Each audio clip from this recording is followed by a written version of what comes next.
Est-ce qu'il faudra... Non, il faut ram na lobi faut ram et le mois. Mais biso ba congolais tous à peine culture ya ko futaka bampa parce que nous sommes mal habitués. Même les députés qui déclarent non ram et longa. Oui, c'est bien bon. Ram on elinga ki longa te pour nanga. Selon moi, ram elinga ki tika la mais bakata mbongo mkepo mutwa sentir que tu 100 unités ba union non. On pouvait que tu 100 unités ba tu as 15, ba 10 unités. C'est une façon, il y a comme ça pour la foota la taxe. Il y a l'État. Nous tous dans la culture, il y a foota. Mais le modèle bazo là, bazo kaka moko 117 unités, so 100, ils ont ce qui on a ils amabé. Mais ils peuvent changer modèle. Il y a kokate là. Bon ram. C'est ça ce que je veux. Makambo italien sécurité à l'est, il y a aussi une cessation, il y a hostilité, hein, sécurité grandissante à l'est de la République démocratique du Congo. Oui, bande konabisona peut-être balobi ezaya solo. Est yamboka guerre tozala ngokuna tango la mer menda banaki olobelango na tango Kabila ezali guerre asymétrique ba opposant au lelo bazala pouvoir ba banaki obola guerre wana yebi limité ezaka ne tozala na studio Louis nzokande Alain azaka ADF na butu pas ni ka de non obi ndenge tozala na studio c'est-à-dire azalaka ADF na moto tozovanda na ye ayebi ba plan na biso na butu ake abomi à l'opération. Alors, Guérango et l'Inde appuient mingi la population locale, que la population locale puisse collaborer. Autant qu'il commence à Nicolas Utikoleka, le chef coutumier, Nekonangaï, originaire, chef coutumier, il y a un qui encadré par ADF, chef coutumier. Chef coutumier, quelqu'un qui peut être là, gardien de au moni lelo ba député à est belé bazo lela ndeko na biso ba député wana bazaki na ba chantier na Kinshasa na ba chantier télémi. Pour votre information, na province ya Nord Kivu, recette mensuelle au DG na bango ya kuna segi DG na deni bazo benga direction na bango ya recette ya kuna et bandaki ko kotisa mbongo $1 million par mois. Mais awa tant ba pesi administration na ba militaire, pas question d'exonération, pas question de ya député. La taxe, la salle, mon économie à $5 millions par mois dans nos Kivu. Au moment où je vous parle, les gouverneurs ont un cabinet, un régie financier, un salaire. Parce que bon, ils ont été belés. Et tous les bons qu'on voit à honorable député, Papa, Fouta. Oh, convoi à Moutoutel, il n'y a plus d'influence là-bas. Il y a un nombre de députés, parce que l'état de siège. Merci beaucoup. Oh, il faut améliorer seulement l'état de siège, mais l'état de siège, ce n'est pas une solution. Merci beaucoup, Ndeko Franco Moulaja, Ndeko Alain Sikatedi. Mbote. Mbote Ndeko Maxime, Mbote Nabalandino Soya, parole aux auditeurs, rendez-vous des auditeurs, pardon. Mbote mingi na baono sosutenaki pe biso na makambo zaki nango mbote mingi na bana mboka oyo bandimi bati ya seni akadima à part peut-être que ba réforme consensuelle ou ba telemaki na mekolo oyo likaki na samedi likaki parce que ba yebaki te essayer de mettre fin na batwali ba caporaliser l'institution en mboka. En tout cas félicitations à bino et aussi na Milapro et aussi na CalCC pour la sake bozali balongi peto ko longa bitumba tozali wana na ba prémisse na yo makametali CalCC na Milapro to mona bino pembe na bango les samedis derniers les 13 bloc patriotique SID Nouvel Élan FCC Chadar et tout consort Ndeko Alain Sikatedi. Tout le monde, comme c'est pour vous partager, même objectif, na Milapro, na CalCC, pour annoncer justement, mais à travers la structure religieuse catholique et protestant, pour annoncer tenue, il y a une nouvelle manifestation à Kinshasa. Pour annuler bureau, annulation à bureau et à CENI, la plénière, suppression à RAM.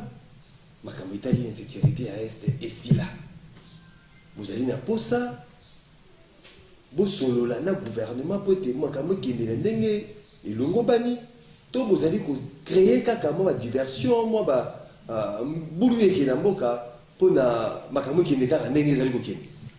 Ndeko Maxime, merci na motuna kitoko na yebi ko zali mo parler ko pani sango oyo ya mokete oyebi esika touti na yebisaka yo awa. Il y a un penseur qui nous a dit que lorsqu'on sait d'où on vient, on saura d'où on va. Toudi, toyebi maponami na Congo. Lomini ne koma likambo ya moto ne koti ya kabato. To ya groupe ya bato ko voter na place à peuple. 2006, 2011, 2018. Ndeko Maxime. To joabere nyoso ya passé et se servir na biso pour to lokate to bongisa lobby. To lobby makambo etali ba ponami et ali likambo ya koluka kuncha ba réforme consensuelle. To fandi to lobby ete makambo ela ki biso boye to mondi poto bongisa ezala boye. To lingi lisusu te moto ko pa biso résultat na char. Apa biso résultat oyo wapi batu balali na minuit ni ba ko ba publier résultat. Apa biso ba résultat global toto. To yeba ka titi le londe ko tuli mozo komela kisasa. To yeba ka tata combien na mujima etc. Mais ndeko ngai to okene makambo to yo to biso de lobby. Donc ça bo échanger na gouvernement. To tia d'abord ba to sur du côté. La manifestation se faisait comme ça la gouvernement solo. Ndeko Chilombo aza censé retirer ordonnance na ye noma. Ndeko kati mape ba biro nyoso netikali ya na ya plénière. Parce que to moni conséquence ya makambo ko sala wapi ndeko na Maxime. Et qu'on attend au Kenya maponami. Et qu'on risque que bateau auto ko voter et ça va ko bimate. Bateau o ba ko voter mette ne bango na babima bateau auto ba ko comme redevable non pas na peuple mais na bateau to na moto yo atie bango. Ya moto li makamwa to yo éviter yango. Nde yango donc pour éviter tout cela. Nde yango manifestation vous avez ça pas beaucoup de gouvernement bo solo là. Nde ko ngai to na posa kutana gouvernement sur la tout to kutana gouvernement. On peut créer car mboka ezala bulu ke na posa ya eloko moko. Biso nyonso ba partie prenante na kati ya makambo etali élection to vanda autour d'une table to réfléchir comment to komema maponami oyo. Ah aussi comme makambo est ndeko na Maxime. Na makambo rampe nyonso eza débattu au Maxime yo yebi yango lelo ata lokola bozaka wana bozaka neutre mais quelque part bozaka ko yima pona ram. To pesa bino bandingisa ebele wa ndeko na badakisa ebele. Moto akobunda bitumba na este. Na este akobunda ana posa atiki famille na ye awa na kanchachi kanko koletetera. Ana posa ye bata information ya liboto ya tiki parce que delà d'être militaire aza moto ana famille a père de famille ndeko otie unité boye po benga pe e ko sala maka automatiquement tande ba ko kosa biso ke ba supprimer ram mais ba tie yango ba supprimer na ba pare ya DG ndeko Maxime tout ça la statistique na biso DG na oza exempté hein ndeko na ngai DG na oza exempté deuxième génération ndeko DG yango tali mun DG za ibele na kata kongo ils sont exemptés na tout DG za ibele na kata kongo na ko mwana na famu la ba téléphone to na muni balao na muni na misa toi ni za na DG ya ngeza DG oh ndeko Maxime na ebisio ke ezalo tango to ko beto ba kiza on ezaki escroquerie d'état ba eko kosa biso pona makambo etali gratuité ba kosi biso pona makambo etali ram ba ko le biso même mbongo na biso mbongo to futa makutu ya malamu te dans toutes ces marches les apona to lobby beaucoup à autour de même table sabandeko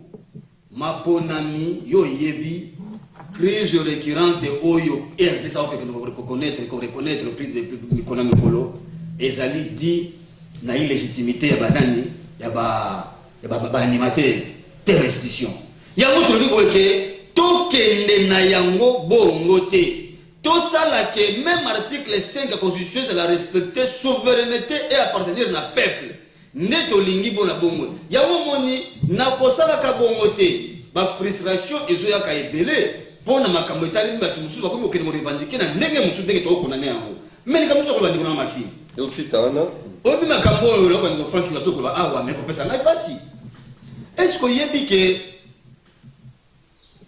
soldat bazo ko bunda na front ndeko na ngai na isaka yo amokolo moko ya un principe américain lo baka pas d'intérêt pas d'effort to yebi que ezala ba secteur belé na monde et na ba misale belé na monde où ezaka ba riche bazaka te net enseignant, net soda. Mais ils appellent la profession la profession noble. Mais la profession médiocre. Et ça la profession autant monta au sala yango. Et Sengeli a se retrouver autant de bataille biso en Afrique centrale. Toali balé qui auto pesa kambongo malamu te na bato ba kosala mosala. Ata koration na bango e koliama.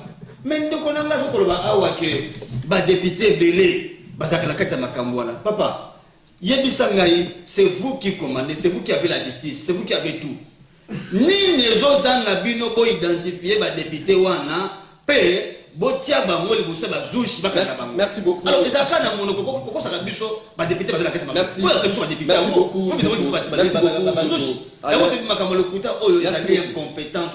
Merci beaucoup. C'est l'insuffisance managériale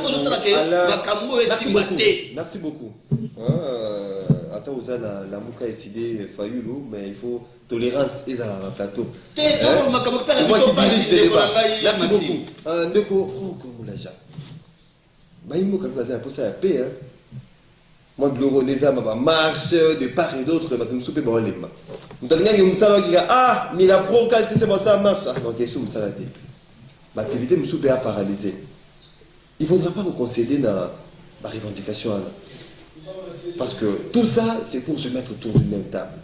Parler, arranger d'autres histoires. Est-ce que tout s'écoule douce dans le cannabis, dans le point où vous avez évoqué, tout il faudra aussi tenir compte de Makamo Bazali Koluba.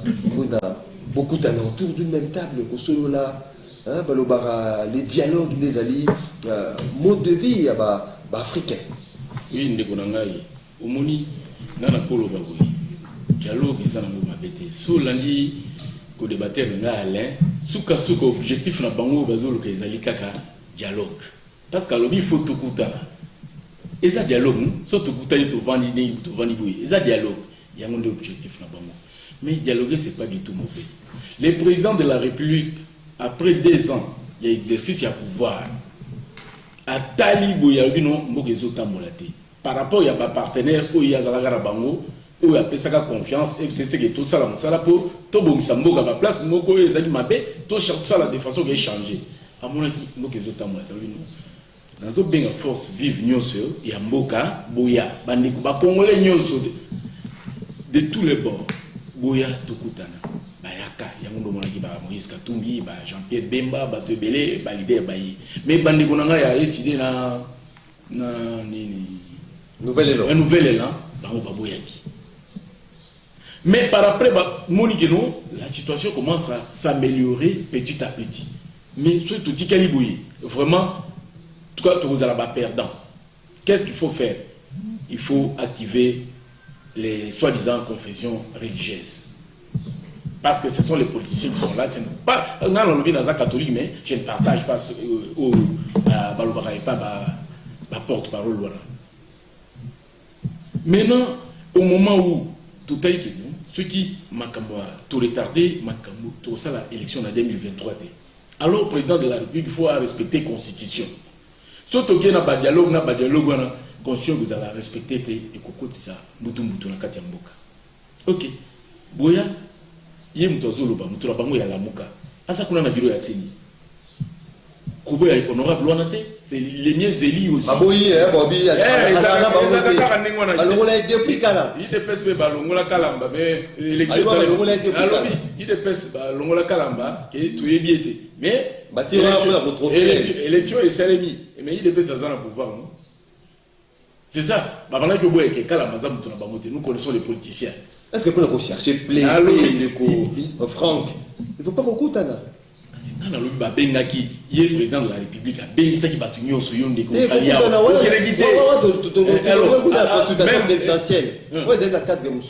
quoi pour c'est là. Pour na dialogue ou bien parce que c'est déjà sur place. Bureau à Sénézali. Il faut battre FCC ou Batikali n'est pas fait ça 3 personnes mais battre décidé. Bah déjà na kati ya bureau à Séni. Okobo endeni. Il dépêche ça sala boy nazo chité. Alors bien to yebika lambate. mais quand la mazaki wana il est pesé sur maponi pour la kolobaki ba marche wana ba congolais ba siba yo talaki mobilisation mobilisation wana ezaki république mobimba mais monsieur OK ezaki république mobimba parce que vous croyez que si les gens marchent quelques 4000 personnes ba tamboli na Kinshasa c'est quoi tout le week-end non Congo mobimba en quelques minutes Makambo Itali embouteillage monstre à travers Kinshasa la capitale Tomoni côté à université et il y a 3 grands acteurs Tozui qui Mwenza université de la victoire route à nos sonisatu bazali ko sa msala pour na mituka yake ni wapi embouteillage nous a voulu ça problème il y a planning tout problème il y a réhabilitation en cascade tant na utaki koloba qu'il faut tous à la culture ya kufuta taxe obino mais ba congolais bazolo ba kembo na bango basaka na nini mais misala les jours ça na mboni je vous ai toujours dit que notre pays c'est un chantier même temps na monaki ndeko shadai ba bimi na nzela na batu mususu bazoyemba na marche wana kutu marche na monaki comment dire PPL parce que bazaki réclamer mingi bato PPL ne dit tout monde bazaki réclamer le tour ya Kabila mais les pays ici c'est un chantier papa c'est un chantier oyo kotila leloté tu sais que dit Félix Akoleka mais oya koya il faut continuer les pays chantier est-ce que nzelani tozana ngwa il faut réhabiliter bandelani au ndenge bazo salawana nous devons accepter cette souffrance ce qui bandelani sili lelo ce qui na nzela oya elengesa ngezo kindi peut-être d'ici 2 mois bakotisa ngo bato banobima oyo nzela ya makanza na utaki na ngiringiri na munenge bati batie déjà couche ya ou batiaka bositika ka batia makadam donc notre pays est un chantier nous devons supporter aussi cette souffrance parce que mboka tozalaka na bango na pouvoir liboso c'était les jusseurs oh nazo biso ba jusseurs bazaka mbongo ya ba province ngai jusseurs o bazako qualifier pe oui mais c'est ce que je dis c'est qui était là je pour citer oyebi ba province ebelé bambongo ezokende pour le fonctionnement ya ba province ezaki kozonga kaka na Kinshasa bazolia mais système wana nazo dénoncer ngona moni ezai susu je suis en train d'interpeller monsieur l'inspecteur Gilles Alingeti kosala musala kaka na Kinshasa te tinda batuno na ba province mbongo ya province ezolia mamakasi ezozonga na Kinshasa ba province ebele na boy ko cita mbongo lié sala misala kuna comment ministère de la finance gouvernement central à l'obino dotation ya province nord bangi ça soit 200 millions de francs congolais ou 250 par mois pour le fonctionnement ba misala msuba réhabilité mais mbongo nezo koma boye ezongi na Kinshasa ba pesi ba yandro ba lobaka ke bangunde merci beaucoup. Alors sur ce point là j'interpelle l'UGF parce que le président oui merci beaucoup Ndeko Franck Moulaja Ndeko Alain Zikatedi vous savez que c'est une annulation il y a bureau à CENI plénière au moment où délégué Nabino aussi Ndeko Franck attends vous avez pour mais délégué Nabino Azalina Kati à nouvelle équipe il y a Denis Kadima et s'il arrivait que Makambo vous avez que c'est une annulation il y a bureau à CENI salamité vous allez faire avec plutôt on a question de Koso, nous tournons à Mibalé, les alliés Makambo embouteillage, vous allez remarquer chaque jour aussi la Kolobaron, de la Rompenga, les alliés au Boukana, embouteillage de part et d'autre, mais tout le monde réhabilitation, Nicolo, ils ont presque Nyoso, les alliés en pleine réhabilitation, université, qui Mwenza, qui Avenue Victoire. Est-ce que les problèmes, il y a planning, les alliés poser problème dans le gouvernement de Makambo Itali, la réhabilitation, où les alliés de l'eau, à l'origine, il y a un embouteillage par-ci, par-là. Merci Ndeko Maxime, na regretté makasi lona wiki Ndeko Nangai Franco na linga mingi na wiki vana sena ba incohérence na ye. Azo kozwa likambo Itali Ndeko na biso Kalamba azo comprendre ya ditu. Tant susu ozali na information te na yebi tant susu na zakina ko na yebi makaming libanda Congo zakina information ko te dans libanda Congo. Ndeko Kalamba atinda maka na IDPS. Soki otali mokanda o etinda Ndeko Kalamba na CENI ezalaki signé par Papa Etienne. Et bon mokanda oyo etindi Ndeko na biso Kadima. Ndeko na biso ditu. Même mutakomiamo. Oyo a mandaté parce que ça la structure ne peut mandater bato na bango. Yebisa biso awa. Nani atindi ditu nakati ya CENI. Olobango te.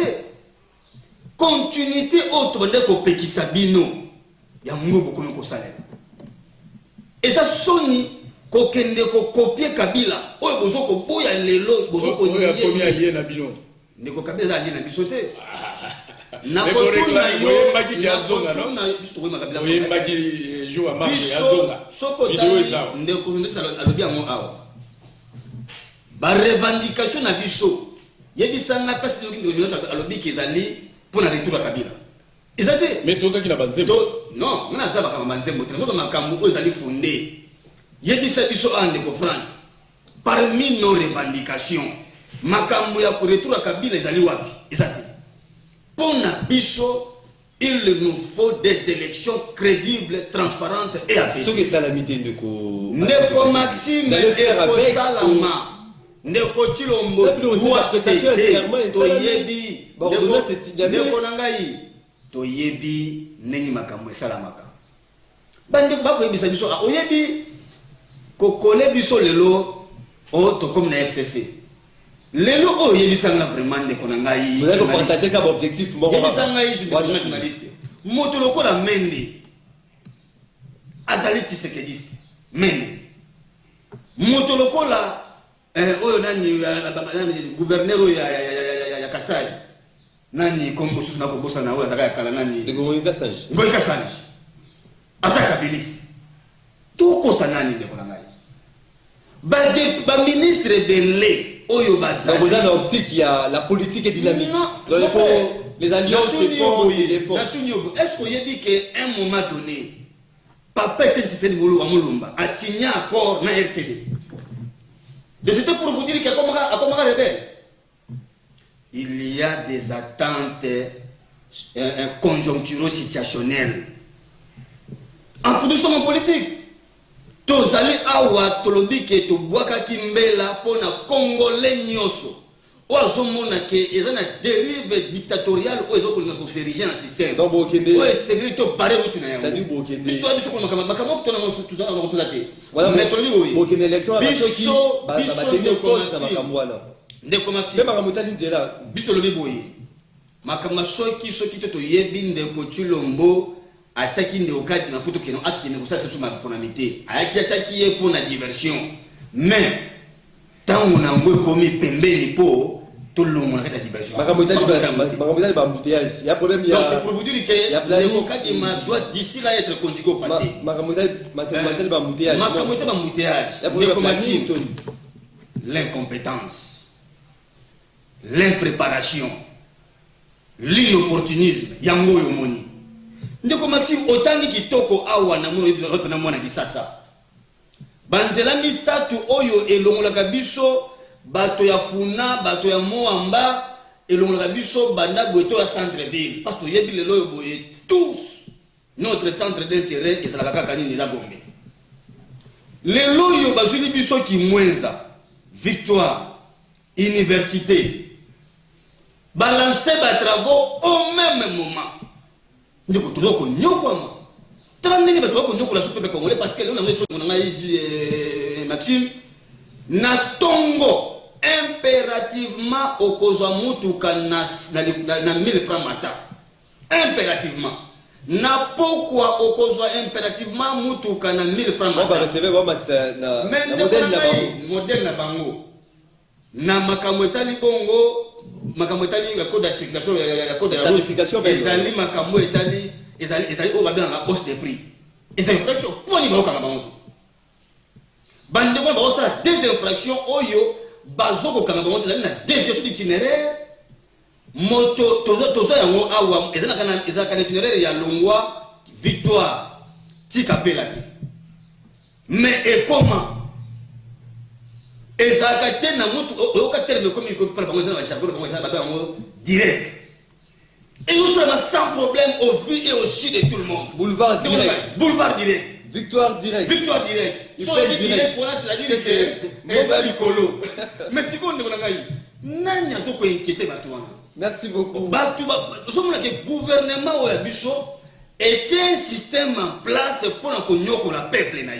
Non, non, mais. Mais on va dire que c'est pas dans ce régime. Pourquoi pas? La régime passé. Merci beaucoup. Corriger. Pourquoi pas corriger ma béwana? Merci il a beaucoup. dit c'est que il y a l'incompétence au sommet de l'État. Merci beaucoup. Et c'est inconcevable que nous lancer ma travaux au même moment. Merci beaucoup. Merci beaucoup. Vous avez l'incompétence. Vous avez 45 secondes parce qu'il faut qu'il intéresse 45 secondes pour la réplique. Non, on a l'une réagi à Ibsandeko, Azala, posé et qu'il se prépare pour Namatponemi et Kosalema en 2023. Je lui dis ça. Mais pas avec Kadima. Et je vous informe il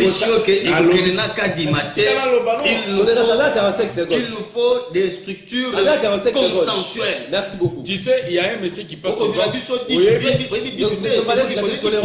tolérance. Oui, tout ça, monsieur Mouale, média Minyawa, Salakabri, il y a parti politique, il avait dit que Kadima ne sera jamais nommé. Alors, c'est dit français, jamais nommé. Je ne peux pas. Mais moi, je vous dis qu'il sera conjugué au passé. Je dis bien. Rien passé. Ça, la moutoine publicité, parce que les Akabana, ça la paye moi, ni pour la Koyebana. Les Kaka, et pas la binois, on a rendez-vous des auditeurs à lobby. Jamais Kadima. On a ça parti, chef de parti politique, mais parti ni. Au Djembelga, la Simalamouka. Alain, il est jeune, mais il a conscientisé base pour lobby. Ah oui, Azara paye député. Nous sommes déjà prêts. Sinon, Bakosalo IDP ça la mais élection. Mais tu canal au bande Merci beaucoup.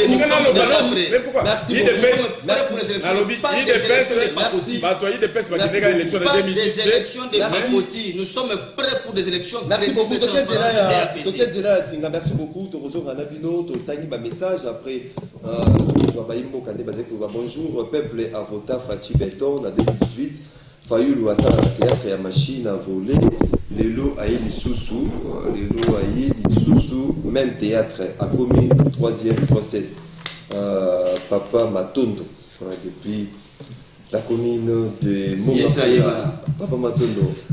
Bonjour Alik, dossier Matata Pogno, ça va continuer ou c'est clos? Question monsieur Willy Ndaka depuis Kingabo.show, cours constitutionnel, donc Aza compétente pour juger Matata Pogno, Batindaki vraiment dossier, ceux qui courent à cassation, à on ne sait pas. Dossier et s'il vraiment ceux qui courent à cassation pas c'est déclaré incompétente, ou on a des banquiers au classé dossier. Bonjour Yebisan Deko Alain. Allo Belabiso, soldat Tofuta Maka Mabe avec un salaire de 170 000 francs congolais, Mongo Oyo Kabila, Atiki Labiso, Vraiment. Fachi, Nano, Abakise Libiso, de l'autre côté. Vraiment. Alors, ça, c'est un militaire qui nous écrit. Monsieur de l'UDPS Azali, communisé marche, Azela Sima, Akokima, Allo Belabiso, Azali, catholique, P. Akendaki, na marche T, mais Allo Belabiso, Azalaki na terrain, Amonaki mobilisation T. Contradiction. Kabila na pouvoir, Azalaki ko raisonner ndenge moko loko la IDPS. Odon depuis la commune de Massina, ICC na Senko, sali parti politique, Babimisa candidat na 2023 signé Luc, donc SCC na Senko, sali parti politique. Ah bon? Toki Nandela. Il y a Asinga. Allô, bonjour. Bonjour, papa. Au bénéfice de combien de macanistes? La dernière fois, c'est M. Paul. Oui, M. Paul. Oui, c'est bien qu'il a fait sa moitié de l'Umoukena, papa Alain. Papa Alain, la Diana Luganayo, au moins, c'est tout ça, on a soufflé là. Les lignes de bâtir à la raison. À vous, vous avez la faute. Et à Zoli là. Les antiquements n'a pas battu la mouka, vous avez là. Mais vous avez raison que pour des politisations, on a besoin de pour ça de ma égalité. Pour représenter par représentants politiques. Donc, la politisation, il faut besoin de ça, si les autres sont comprendre. Le monde est KCC, ni la pro. Bagana ba partenaire na bango ba européen ba bien ko lukakuna to moni Moïse Katumbi ba te ndani kuna donc botu ya botimisa biso ba bilo moko ko Merci beaucoup, Ndeko. Depuis la commune de la Gombe. 082 33 33 749. Allô, bonjour. Oui, bonjour. Au bien, vous savez comment est-ce que Je vous appelle de Massina. Oui. Oui, concernant la marche, marche sur les Canadiens, les Capoyés, mais parce que le peuple n'utilise pas la violence. Mais cette fois-ci, ceux qui vont faire cette fête, la population va utiliser la violence. Lui appelle les gens à la violence. Vraiment, lorsqu'on parle de marche, s'il vous plaît, Naba initiateur, justement, c'est une marche pacifique et non une marche, on va dire, la violence, la désobéissance civile. Allô, bonjour. Oui. Merci. À tout moment, il faut d'abord pour diagnostiquer que nous avons fait cette personne à faire pour qu'il en comprenne. Les courants, tout est en disant, tout est en il y a identité, stoppé à tout de la coupe, la résine, pour les actes, pour que c'est calé, pour que l'on va y voir le bon bouquet. Alors, il y a un peu par exemple, Mataka, les Mukuna, Tomata, Soli. Mais tout ça, on est là, il peut faire une place, il est dans la boca. Donc, on a beaucoup de temps à la publicité et à l'agriculture. Quelques jours après Soli, à la publicité, à Martin, par exemple, à Silo, à faire beaucoup de tout. Par exemple, on va vous faire pour te dire, n'a pas maman, c'est pour ça, à un peu, à Kakayo, à la critique, à Kakayo, avec la publicité pour te protéger. Il faut qu'on ait la base pour la tête, pour la tête, pour qu'il y ait la détermination. Le nom de Koluba, oui, le corps à la faut exister, et de façon facilement, il faut que la paix va totalement, c'est-à-dire qu'il faut paraître plus sociologique que le peuple pour être compris. D'amener la élection avec le code. Merci beaucoup, Ndeko J22 depuis Livoulou. Nous sommes là dans la commune d'Elemba. Allô, bonjour. Allô, bonjour. Soko Bengi Busso, vous allez déjà en ligne, il faut opérer sa vacances. Allô, bonjour. Allô, bonjour. Oui, Bengi Busso, puis comment on a dit?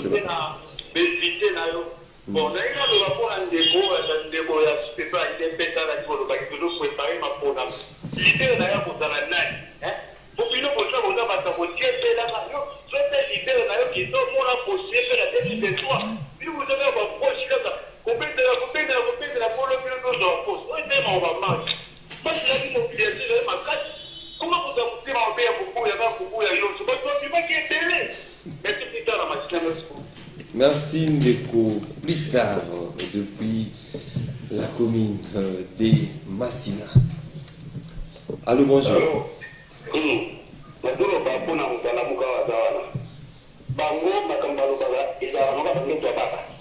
ndenge deja bagenda kosangana na ppr po ppr ezolokola mikate ya mwa medini na posi ya ndoki oyo moto akolia yango aza lisusu te me bango baketambola na bango nzela moko baza wana balobake nyonso azwaka te ye bakoma na ppr de batuna kandila baza tuka ensemble batuna kandila teni babimaki ngene epuis balingaka te bopesa biso réponse wana oyo tozokokata ko kadima te nyonso nazombelese kosala baza ala kadima nde azobango kadima te nayebi te bakolongole na moyen nini bakete batambuli lelo batambuli ati basali puupuyo bamasi ata atabula mobiba kadi mozala wana. Merci beaucoup Ndeko depuis quelque part à Kinshasa, la capitale. On prend des derniers intervenants. Allô, bonjour. Oui, bonjour. Oui, ben il soit plus comment on peut ma candidature.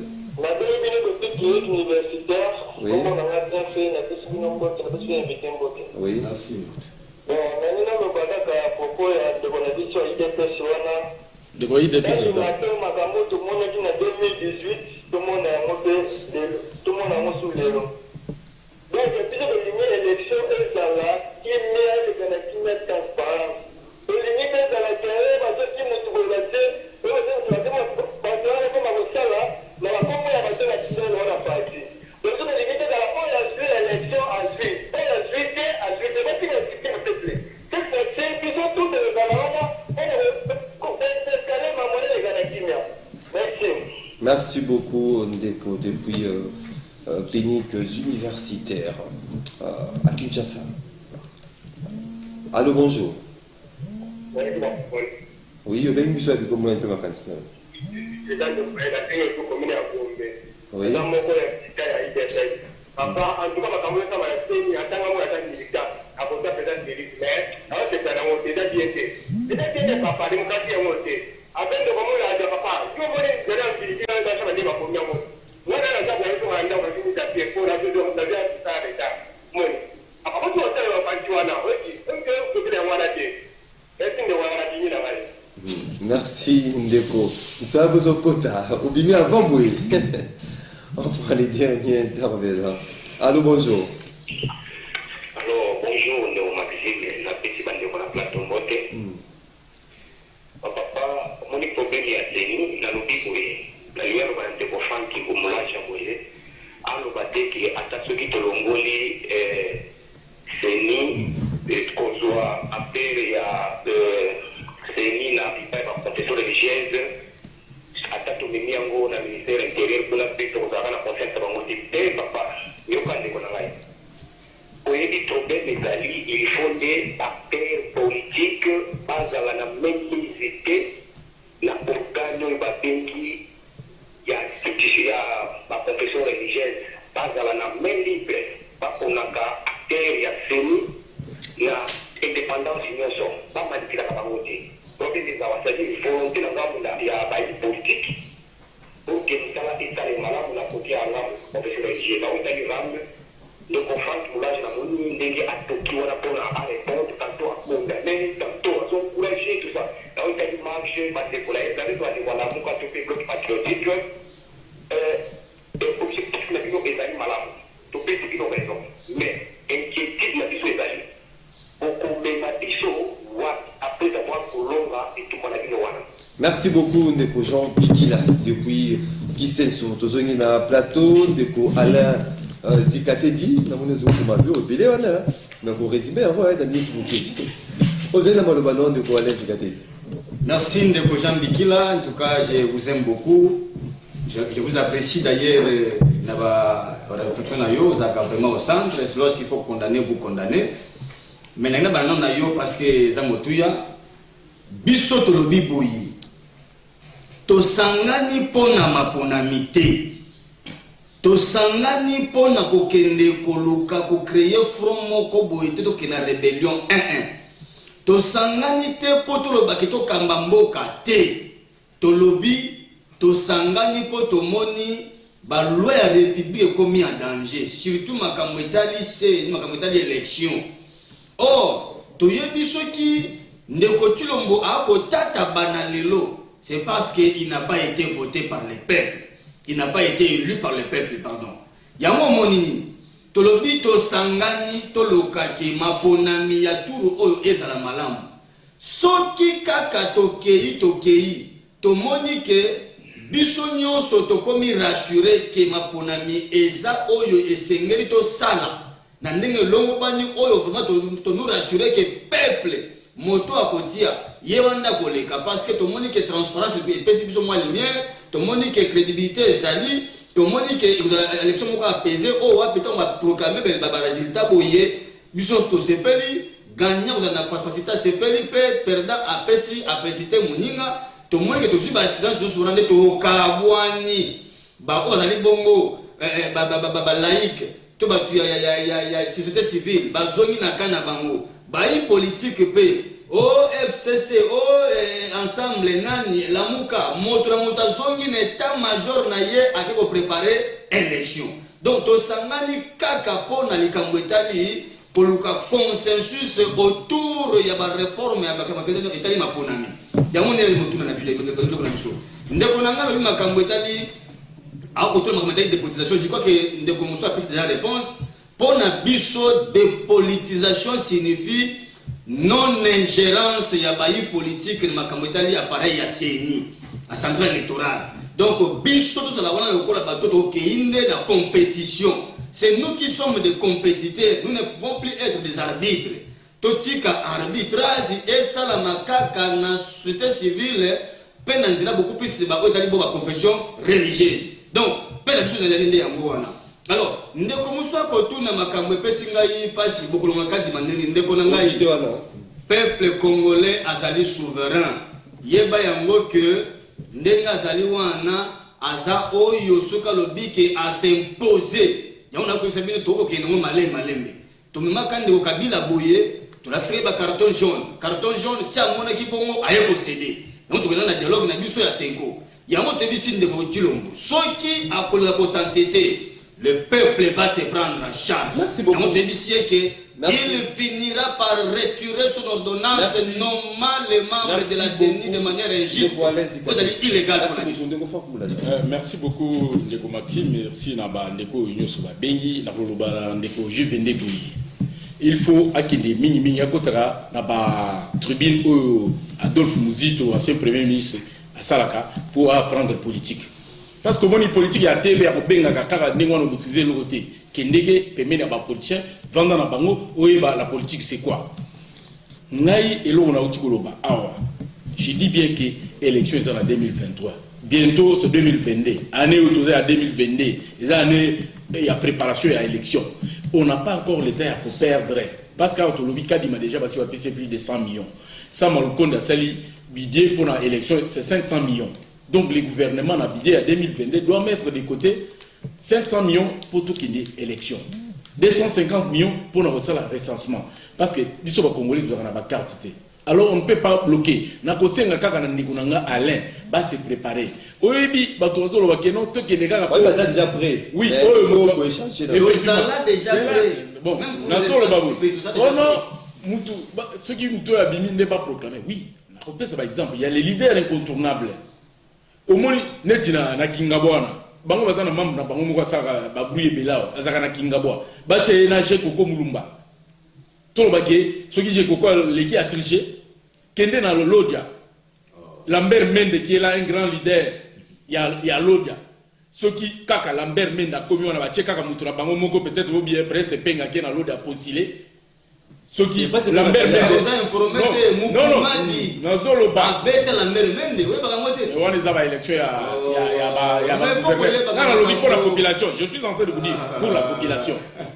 C'est pour vous dire que Botika parce que Djembele Nassima la Mouka de 2018 n'est pas la Mouka de 2023. Et puis il y a marche on a l'UNAIP ça va Juvende marche au Ezo Salé mais en plein Moko Neti Oyakalate. Et puis opposition à ça devant Tshisekedi, fils de Tshisekedi, et ils allaient différentes dans l'opposition contre Kabila.